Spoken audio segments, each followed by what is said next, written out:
So guys, जैसा कि हमने पिछले एपिसोड में देखा कि यूनियन ने विंग्ड लायन किंग से लड़ाई की थी और उन दोनों की पावर समान स्तर पर ही थी, लेकिन लायन किंग ने अपनी सीलिंग टेक्निक से यूनियन को घायल कर दिया था और वो टेलीपोर्ट होकर गायब हो गई थी। जोयान को नदी के किनारे मिली और वो उसे सभी बीच से बचाने के लिए अंदर ले गया था, जहाँ उसने यूनियन का इलाज किया। मगर लायन किंग के सील की वजह से उसकी पावर बहुत कम हो गई थी, इसीलिए जोयान उसका ख्याल रख रहा था। मगर तभी वहाँ आइस बीस्ट उन्हें ढूंढते हुए आ जाते हैं। फिर अब हमें दिखाया जाता है कि उन आइस बीस्ट की आवाज जोयान को भी सुनाई दे जाती है। जोयान को कुछ समझ नहीं आता और वो यूनियन से कहता है कि उन्होंने हमें कैसे ढूंढा, जबकि मैं तुम्हारी खुशबू को कब से मास्किंग पाउडर से कवर करता आ रहा हूँ। बीस्ट हमें कभी भी नहीं ढूंढ सकते थे।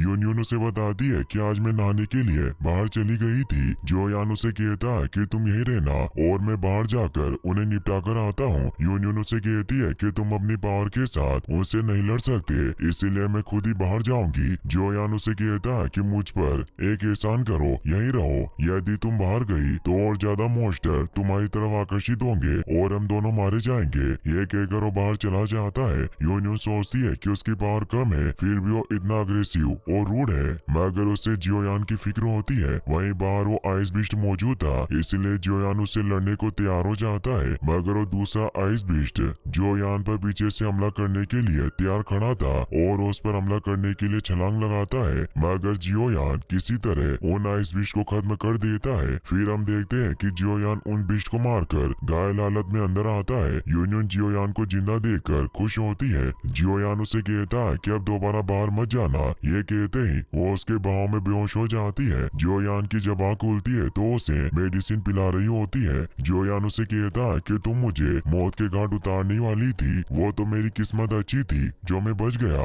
यूनियन उससे पूछती है कि क्या अब तुम ठीक हो। जोयान उसे कहता है कि मेरी चोट ज्यादा नहीं है, वो सिर्फ रैंक 2 के बीस्ट थे। अगर वो रैंक 3 या उससे ज्यादा के बीस्ट होते तो शायद आज मैं जिंदा नहीं होता। यूनियन उससे माफी मांगती है कि मुझे उम्मीद नहीं थी कि ऐसा कुछ होगा। जोयान कहता है कि इस बारे में भूल जाओ, मैंने भी तुम्हें पहले इस बारे में नहीं बताया। तभी जोयान का पेट भूख की वजह से आवाज करने लगता है तो जोयान मछली पकाने जाने लगता है। यूनियन उसे कहती है कि तुम आराम करो और अब ये वक्त मेरा तुम्हारी देखभाल करने का है, और वो मछली को ग्रिल करने लगती है। तो जोयान उससे पूछता है कि क्या तुम मछली पकाना जानती हो। यूनियन कहती है कि मैंने पहले कभी मछली नहीं पकाई, लेकिन इसका मतलब ये नहीं है कि मैं नहीं कर पाऊंगी। तो जोयान मेडिटेशन करने लग जाता है। यूनियन मछली को पका लेती है, पर अब उसे उसमें मसाले डालने थे, मगर वहाँ बहुत मसाले थे, इसीलिए वो रेड बोतल वाले पाउडर का यूज करती है और उन गिल्ड फिश को जोयान के पास ले आती है। जोयान कहता है कि मछलियाँ तो जल चुकी है, क्या तुम इस तरह मछली पकाती हो। यूनियन कहती है कि मैंने पहली बार खाना पकाया, भले ही तुम्हें अच्छा ना लगे, फिर भी तुम्हें इसे खाना होगा। तो जोयान को ना चाहते हुए भी वो मछली खानी पड़ती है।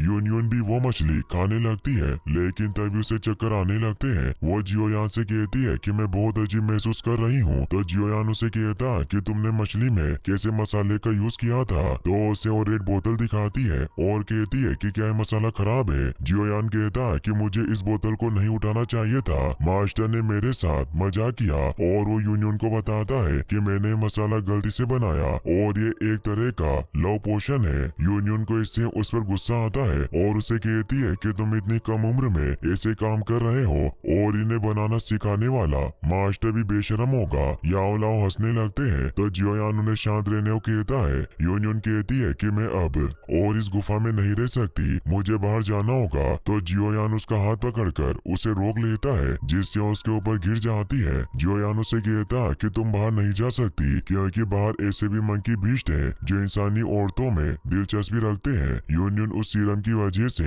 जोयान की तरफ अट्रैक्ट होती है और उसे किस करने लग जाती है। जोयान भी उसे किस करने लग जाता है। यूनियन जब थोड़े होश में आती है तो उसे कहती है कि तुम्हें मेरे साथ क्या कर रहे हो, मगर वो खुद भी उस लव पोशन की वजह वजह से उसकी तरफ अट्रैक्ट हो रही थी। इसीलिए उसे कहती है कि अगर मैंने अपनी वर्जिनिटी खो दी तो मैं खुद तुम्हें मार डालूंगी। जियोयान अपने मास्टर को कहता है कि मैं इस पोशन के असर को कैसे दूर करूं। याओ लाओ हंसते हुए कहते हैं कि तुम्हारे पास एक उत्तम अवसर है, इसीलिए मेरा मानना है कि इस लड़की को अपना बना लो, क्योंकि इसका जियामा साम्राज्य में एक बहुत ऊंचा दर्जा होगा। जियोयान कहता है कि आप क्या बकवास कर रहे हैं, यूनियन उस तरह की लेडी नहीं है, और उसे पत्थरों पर सुला देता है। मास्टर उसे कहते हैं कि तुम्हें लव पोशन के असर को खत्म करने के लिए अपनी डूक्यू एनर्जी को अपनी उंगलियों पर इकट्ठा करना होगा और उसकी पूरी बॉडी की उससे मसाज करनी होगी। जियोयान ऐसा ही करने लगता है, मगर वो भी उसकी तरफ अट्रैक्ट होता है और वो खुद को नहीं रोक पाता, इसीलिए उसे किस करने लगता है। मगर तभी यूनियन का हाथ हिलने लगता है,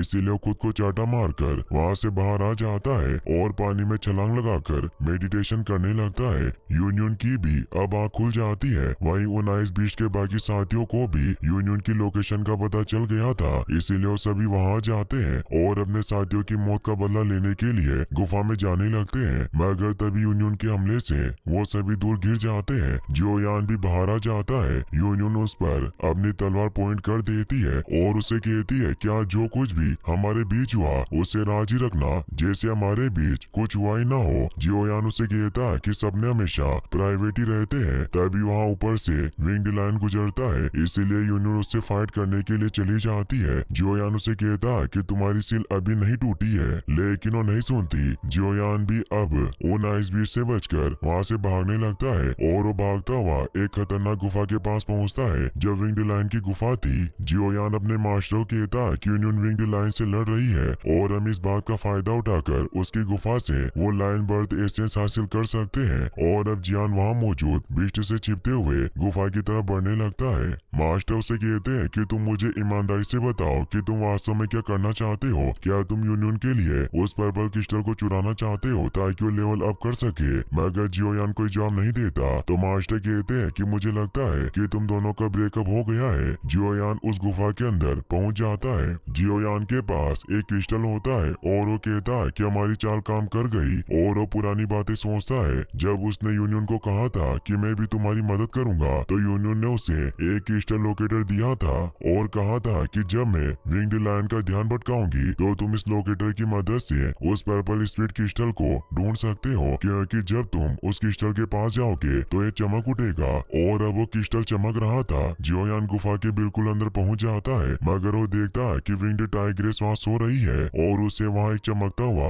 गोला दिखाई देता है। इसीलिए वो मास्टर से कहता है कि क्या है पर्पल स्पीड क्रिस्टल है। मास्टर से बताते हैं कि लोइन बर्थ एसेंस होना चाहिए। इस बर्थ एसेंस में निहित ऊर्जा बहुत प्रभावशाली होती है। अगर कोई रैंक 4 वाला बीस्ट इस सार को निगलता है तो बीस्ट तुरंत लेवल 5 पर पहुंच सकता है। जियोयान कहता है कि एक कमाल का है और उस टाइग्रेस को बाहर भगाने के लिए उसकी तरफ एक पर्पल स्मोकिंग फ्रूट फेंकता है, क्योंकि वो लेवल 3 बीस्ट होने की वजह से उसे हरा नहीं सकता था, इसीलिए ऊपर दीवार से चिपक कर छिप जाता है। मास्टर कहते हैं कि क्या तुमने इसमें जहर मिलाया। तभी वो टाइग्रेस उस फल से आकर्षित होकर उसे खा लेती है। मास्टर जियोयान को बताते हैं कि अगर तुमने इसे जहर दिया होगा तो इसका उस पर कोई असर नहीं होगा, क्योंकि इनमें पोशन के प्रति एक गुड रेजिस्टेंस होता है। तभी उस टाइग्रेस को कुछ होने की वजह से वो वहाँ से बाहर भाग जाती है। जियोयान मास्टर को कहता है कि मैंने उसमें जहर नहीं बल्कि एक रोचक फॉर्मूला मिलाया था, और अब जियोयान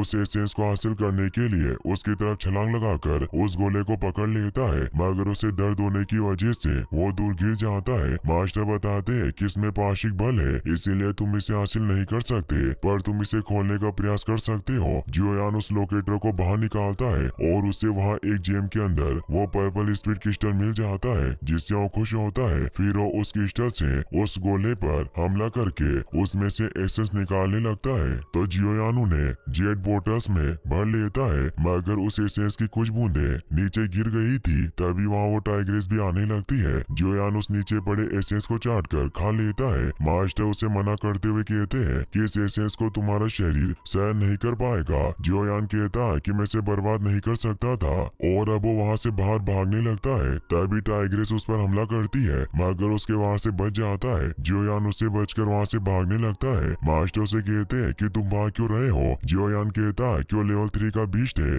इसलिए मैं उसे पीटना नहीं चाहता, मगर वो बीस्ट वापस उसका पीछा करती है। तभी जियोयान पर उस एसेंस का असर होने लगता है, जिससे उस बिस्ट के हमले से उसकी स्पीड बूस्ट हो जाती है। जियोयान को एसेंस की वजह से दर्द होने लगता है और उसका दिल जोर से धड़कने लग जाता है। वो टाइग्रेस जियोयान पर हमला करने आने लगती है, लेकिन जियोयान भी उस पर हमला करता है, जिससे वो दोनों दूर गिर जाते हैं। जियोयान खुद को संभाल नहीं पा रहा था, तभी वो टाइग्रेस के हमले से बाहर आकर गिरता है। जियोयान को लगता है कि उसका अंत निकट आ गया है। वही यूनियन अभी भी टाइगर किंग से लड़ रही होती है, मगर वो अभी इतनी ताकतवर नहीं थी, इसीलिए जिस वजह से वो अपनी विंग स्ट्राइक पावर से उस पर हमला नहीं कर पा रही थी और लायन किंग उसे मारने के लिए अपनी पावर को एक्टिवेट करने लगता है। जियोयान यूनियन को बचाने के लिए वापस खड़ा हो जाता है। उसे उसके साथ बिताए हुए लम्हे याद आने लगते हैं और अब वो उस एसेंस की बोतल को अपने हाथ में फोड़ लेता है, जिससे उसकी पावर और बढ़ने लगती है। बिस्ट उसकी तरफ बढ़ने लगते हैं। यूनियन भी उसे देख लेती है। जियोयान अपनी फ्लेम स्प्लिटिंग पावर का यूज करके टाइगर किंग की तरफ एक हमला करता है, जिससे यूनियन भी आगे से हट जाती है, जिससे हमला सीधा टाइगर किंग को जाकर लगता है। यूनियन की भी जान बच जाती है, मगर जियोयान कमजोर होकर नीचे गिरने लगता है। यूनियन उसे पकड़ लेती है और उसे इस हालत में देखकर काफी इमोशनल हो जाती है। सभी बिस्ट उन पर हमला करने के लिए आने लगते हैं, लेकिन यूनियन एक्सट्रीम विंड पावर से उन पर हमला करने को तैयार होती है, मगर ये सीन यही कट हो जाता है। फिर हमें दिखाया जाता है कि जियोयान की जब आँख खुलती है तो वो पानी के किनारे लेटा होता है। जियोयान को लगता है कि यूनियन चली गई है। वही हम ऊपर पहाड़ पर यूनियन को देखते हैं, जो जियोयान को देख रही थी। वो जियोयान को थैंक्स कहती है, क्योंकि अब उसे पर्पल स्पिरिट क्रिस्टल मिल चुका था। वो कहती है कि जियोयान, जिसे तुम दोस्त कहते हो, उसका मेरी दुनिया में काफी अलग मतलब है और तुम्हारी वजह से मैं इतने सालों के बाद किसी के लिए फीलिंग्स को महसूस कर पाई हूँ और हम दोबारा वापस जरूर मिलेंगे। ये कहकर वहाँ से उड़ जाती है। जियोयान को भी उसके आसपास होने का एहसास होता है, मगर उसे लगता है कि उसका भ्रम होगा। मास्टर जियोयान को बताते हैं कि तुम 9 स्टार डू प्रैक्टिशनर बन गए हो और यहीं पर यह एपिसोड खत्म हो जाता है।